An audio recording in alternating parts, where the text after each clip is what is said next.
Il-Ministru Konrad Mizzi ħarab minn mistoqsijiet dwar il-bejħ tal-isptarijiet anke jekk kien il-Gvern stess li bieħ 3 sptarijiet tal-Maltin, l-Isptar Ġenerali ta' Għawdex, Kerin Grek u San Luqa.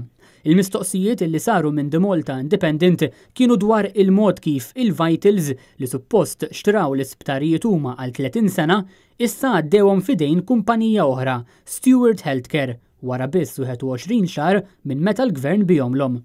Imma Konrad Mizzi li taħtu bħala Ministru tas-Saħħa sar il-bejħ oriġinali tal-isptarijiet ma rridx jieġeb il-mistoqsijiet. Minflok qal lill-ġurnalisti biex jistaqsu lil Vitals.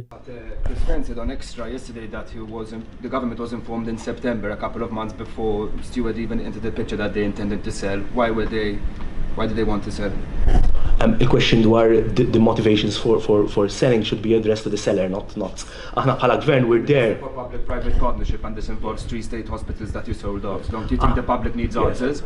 What we ensure aħna bħala Ministeru, bħala Ministry of Health u bħala Projects Malta, which we do everything together, I repeat this, everything together, and in complete sync, huwa that the concession agreement is honored to the letter.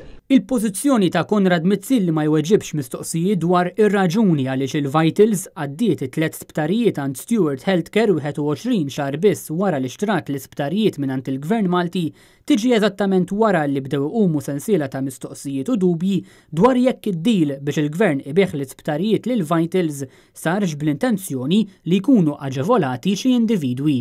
Fl-isfond ta' dawn id-dubji kien il-Gvern ta' Joseph Muscat stess li wara 21 xahar approva li l-konċessjoni mogħtija lil Vitals tgħaddi għal Stewart Healthcare. Il-Kabinett iddeċida li jagħti l-approval tiegħu biex ix-shareholding tal-kumpanija tal-concessionaire taqleb minn shareholders preżenti għal Stewart Healthcare.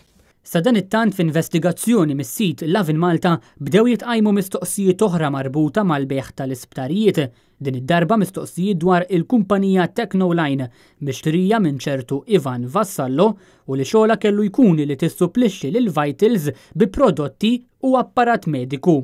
F'konverzazzjoni ma' Lovin Malta, Ivan Vassallo irrifjuta li jgħid minn fejn ġab il-flus biex jixtri din il-kumpanija Technoline. Fost oħrajn, Lovin Malta rapportat li rċevi titra anonima illi fiha jingħad li Vassallo ġab il-flus mingħand Pierre Sledin, kontrattur illi jismu der fil-Panama Papers bħala sit ta' kumpanija fil-British Virgin Islands flimkien ma' Keith Schembri u Adrian Hillman.